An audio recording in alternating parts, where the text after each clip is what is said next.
All right, today we're going to focus on how to paraphrase information that an author writes for research purposes. Hopefully by the end of this, our goal is to be able to read a text, take what the author says, and put it into our own words for our own understanding.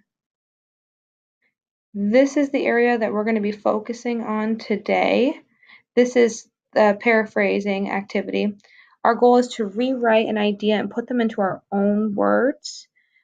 This comes off with our own voice and our own writing style. So the author will typically have their own way of writing or speaking, but we're going to translate what they say and put it into our own words and our own thinking. We do this so that we can avoid plagiarism.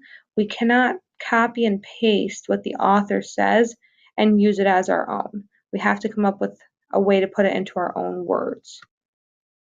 So in order to paraphrase, we're going to take 3 steps and some sub-steps in order to do this. The first thing we're going to do is we're going to read the text carefully.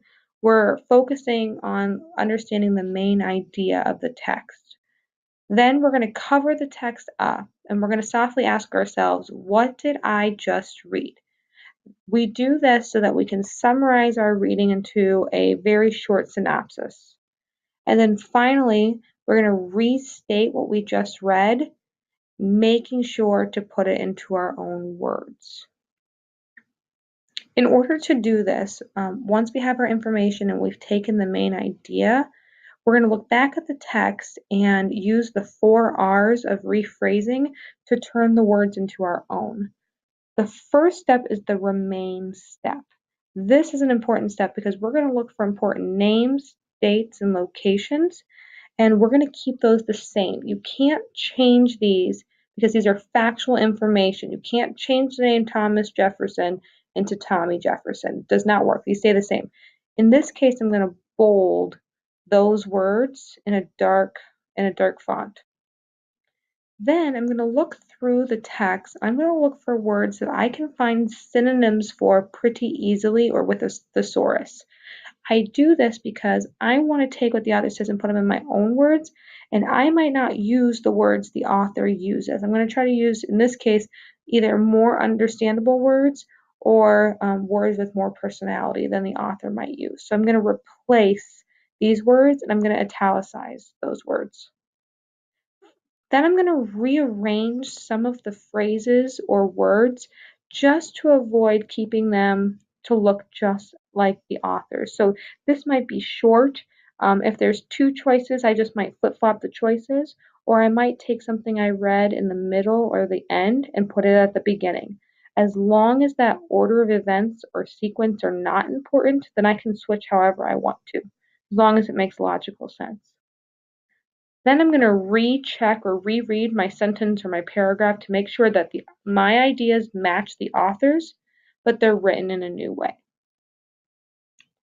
We're going to do a sample paragraph, and while I'm reading this, I want you to look for those steps. I want you to start with reading carefully alongside me, trying to understand the main idea, because when we're done with the paragraph, we're going to stop and we're going to ask ourselves, okay, what did I just read? All right, we're going to start. The weather in southeastern America, particularly Arizona, is known to be the hottest in the country and some of the highest temperatures in the world. But there are certain places in Arizona where the weather is far more varied, unpredictable, and possibly volatile.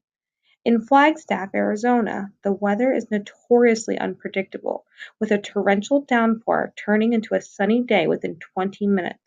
And one of its most distinctive features is that despite being notoriously hot and sunny, Arizona, it has a climate more predictable than that of the Midwest, cold, snowy winters and hot, muggy summers.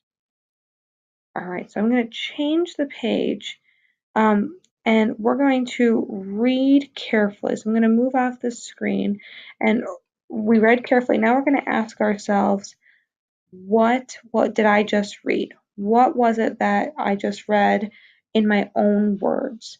So when I'm reading it, I think, well, I know that the weather in Arizona, that's what the paragraph was about. Some parts are unpredictable, And I know that some parts are hot and sunny, but surprisingly, there are some parts of the climate that are really snowy and cold. So I know that the weather is very strange in Arizona. That was me taking the reading and putting it into my own reading. Now we're going to use the 4 R's to change the paragraph up. So I'm going to show you what my edited paragraph looks like. I kept in boldface important places. There wasn't any dates or people, so I just put in bold print Southeastern America, Arizona, Flagstaff, Arizona, Arizona, and Midwest, because these are things that I cannot change. Then I went through and I looked for words that I could change into synonyms. So the first one I came across was varied, which I know meant different. In this case, we're going to talk about the opposite because we know that there are parts of Arizona that have opposite weather patterns. The word volatile, I needed to use a thesaurus to find a good synonym for, but unstable was a great synonym, and it's more of a word that I would use than volatile. The word unpredictable, I can break down into don't know. If something's unpredictable, you can't predict it, so I don't know it. And something as simple as the words 20 minutes, yes, I could easily keep the word 20 minutes, but again, I'm trying to change the way that I do my writing, and so I've changed it to within an hour. Again, and then where it says hot and sunny, I changed to scorching and relentless sun. More predictable to that of, and I wrote is similar to or boasts. Then I'm going to rearrange parts of the text. It's much easier to rearrange parts of the text when you're actually writing it. But I did underline a couple of ideas that I knew would be really easy to just switch around. So where it talks about some of the distinct features, hot and sunny, relentless sun, I thought I'd move that to somewhere near the front of the paragraph or near the beginning. And then where it says Midwest is cold and snowy winters versus hot, muggy summers, I'm just going to flip those two around. Again, just trying to give myself some of my own voice. Finally, when I type the paragraph up, I'm going to recheck to make sure that this sounds like something I would say and not what the author wrote. So let's rephrase this together. So I'm going to type as we go here and think out loud through our writing. So I wrote Arizona is notorious for its high temperatures and relentless sun. Again, I had that near the end, but I'm adding it in now. But many people don't know about Arizona is that, let's see, this doesn't describe the whole state. There we go. So this goes again, I'm summarizing the main idea of the paragraph that many people don't know that we're going to have some inconsistent weather patterns. Doesn't describe the whole state. In fact, there are many places in Arizona where the weather is quite the opposite. Very good. Back to the opposite of sunny. And I'm going to bring in the factual information that I could not change. Flagstaff, Arizona boasts snowy and freezing winters along with hot and sunny summers. And besides, its more Midwestern-like weather patterns. Now again, before when I wrote this paragraph, I said something along the lines of just that the climate in the Midwest.